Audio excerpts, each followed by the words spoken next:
Hello. Good morning, good afternoon, and good evening. Welcome sa ating channel. At bago tayo magpatuloy, pakihingi ng isang like and subscribe. At huwag kalimutang pindutin ang notification bell para lagi tayong updated sa mga bagong upload natin.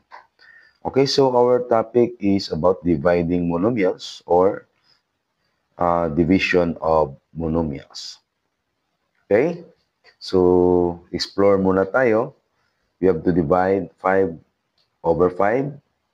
Negative 3 divided by negative 3, 10 divided by 10. So, ang gagawin dyan, so that is equal to 1. Lahat yan, equal to 1. So, ang ginawa natin dyan is, we have to cancel the same number, yung 5 at saka yung denominator na 5. Okay? Dito rin sa negative 3, cancel din yan. I-cancel din yung negative 3, so equals 1. Kay 10, cancel din yan sa numerator. Sa denominator na 10, cancel din yan. Okay, so equal 1. So what can you say about each dividend and divisor? So the same yung dividend at saka divisor or yung numerator at saka yung denominator.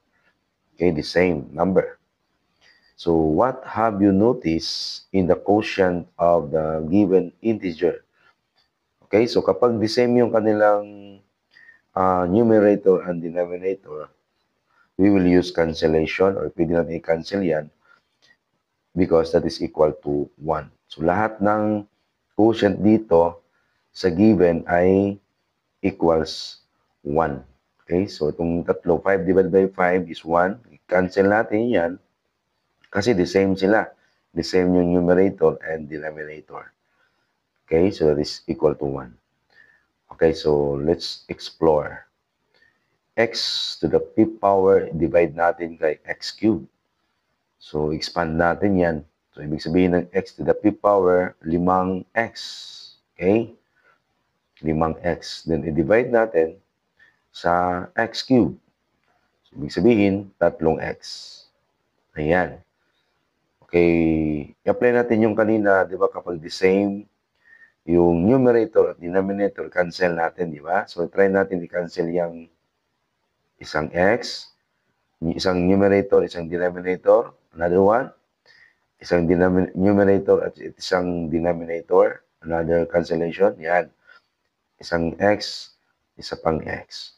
So, ang naiwan, dalawang x ang naiwan. Okay, so we have to combine these factors. So, x times x, so that is equal to x squared. So, do the expressions have the same base? The same ba yung base nila? Yes. The same yung x. Okay? So, yung base nila ay pareho. So, kapag pareho ang kanilang base, what happened to the exponents? So, kapag the same base, mag-divide tayo ng the same base, we have to subtract the exponent. So, that's why nagiging 2 yan. 5 minus 3 is 2 or x squared. Okay? So, the Reb rule, so we're going to divide x raised to the power of m divided by x raised to the power of n, that is equal to x raised to the power of m minus n. So, we have to subtract the exponent. So, this rule only works if the bases are the same. Example, both are x or both are a. So, dapat the same lang yung kanilang base. Pag hindi sila pareho, so hindi ito ma-apply. Magkaiba yan. So, next, for negative exponent, x raised to the power of m divided by x raised to the power of n equals x raised to the power of m minus n. So, that is equal to 1 over x minus m kapag negative exponent. So, where m is greater than n. Okay? Examples. Find the quotient of the following monomials. Number 1. M raised to the power of 5, N raised to the power of 7, O raised to the power of 3. Divide natin sa M to the 4th power, N cube, 0, O cube. So, gagawin natin yung cancellation. Kaya lang, hindi pareho yung kanilang exponent. So, we have to subtract the exponent. Di ba? So, 5 minus 4 is 1. So, isang m na lang yung naiwan dyan. So, 7 minus 3 is 4. So, 4 na lang yung naiwan sa exponent ni n. At saka yung o raised to the power of 3 sa denominator niya, o raised to the power of 3. So, yan, i-cancel natin because that is equal to 1. So, yung final answer, m n to the 4th power. Kasi 7 minus 3 is 4. So, yung 0 raised to the power of 3, divide by 0 raised to the power of 3, so that is equal to 1. So, kapag 1, i-multiply natin sa mn to the 4th power is equal to mn to the 4th power. Ganon din yan. So, wag na natin isulat yung 1. Number 2, 8x to the 5th power divided by 2x squared. So, we have to divide first the base or yung numerical coefficient. So, 8 divided by 2 is 4. Tapos yung x to the 5th power divided by x squared. So, i-minus na to ang exponent. So, 5 minus 2 is 3. So, therefore, 4x cubed. Ayan. 5 minus 2 is 3 or 4x cubed. Number 3, negative 21 d cubed e to raise to the power of 7 f to the 5th power divided by 7d squared e to the 7th power f cubed.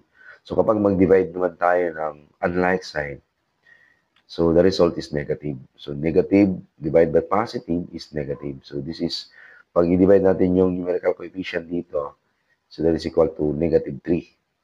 So yung d, subtract natin yung 3 minus 2 is 1 or d na yung naiwan. Sa e raised to the power of 7, i-cancel natin yan kasi the same sila. Okay? So f naman, i-divide natin yung kanilang exponent. So 5 minus 3 is 2 or f squared. So yung final answer natin dito is negative 3 df squared. Number 4. Negative 54 x to the power y raised to the power of 8. Divide natin kay negative 9 x cubed y 7. So kapag the same naman yung sign nila, so the result is positive. So we're going to divide negative by negative, so that is positive. So 54 divided by 9 or negative 54 divided by 9 is positive 6. Then yung x, i-subtract natin yung 5 at saka 3. 5 minus 3 is 2. Then y divided natin yan. Y raised to the power of 8. Divide din natin kay y raised to the power of 7. So 8 minus 7 is 1. Kaya lang huwag din natin isulat yung 1. It is understood na merong exponent si y dyan na 1.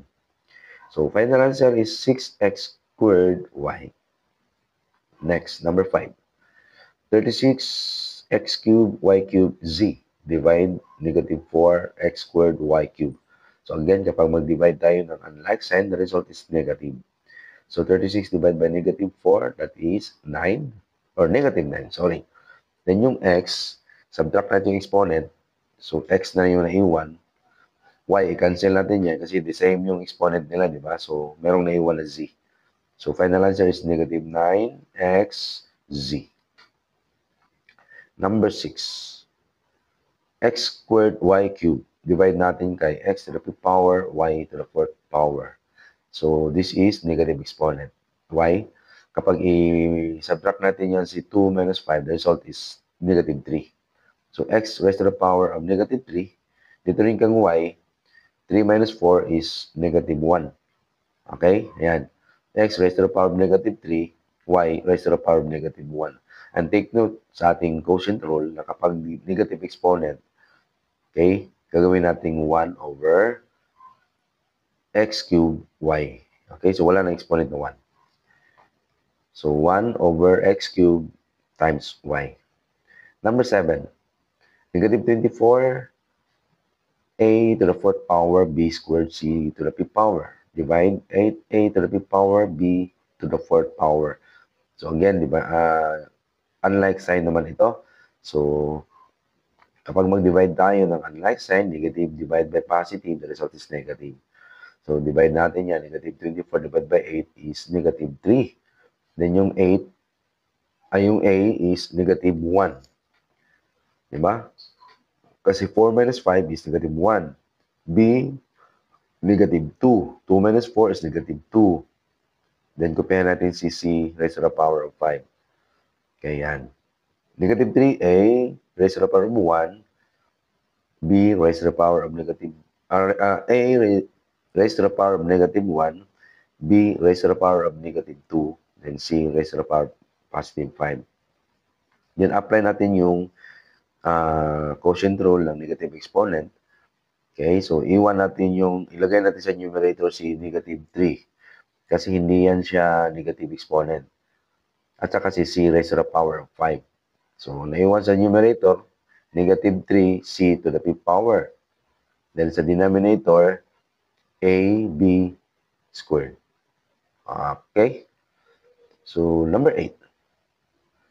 72M squared N squared P cubed divide by negative 8M squared N cubed P raised to the power of 7. So, negative naman ito, unlike sign. So, this is negative. Ang result, negative 9. 72 divided by 8, negative 8 is 9. Or negative 9. Sorry. So, yung M squared, cancel natin yan. Diba? Kasi the same sila. The same yung base, the same yung exponent. So, N squared naman, subtract natin yan, 2 minus 3, negative 1. Then P, negative 4. Okay? So, final answer, negative 9 over NP to the 4th power. Wala na yung M dyan kasi na-cancel na yan. Okay? So, for your activity, so next na yan. Okay, ito lang yung topic natin at maraming salamat sa panonood at pakikinig. At again, sa hindi pa nakasubscribe, subscribe na lang at huwag kalimutang pindutin ang notification bell para lagi tayong updated sa mga bagong upload natin. Okay, maraming salamat at paki-follow na rin sa ating Facebook page, Sir Ariel Math Review. Maraming salamat and God bless. Bye-bye.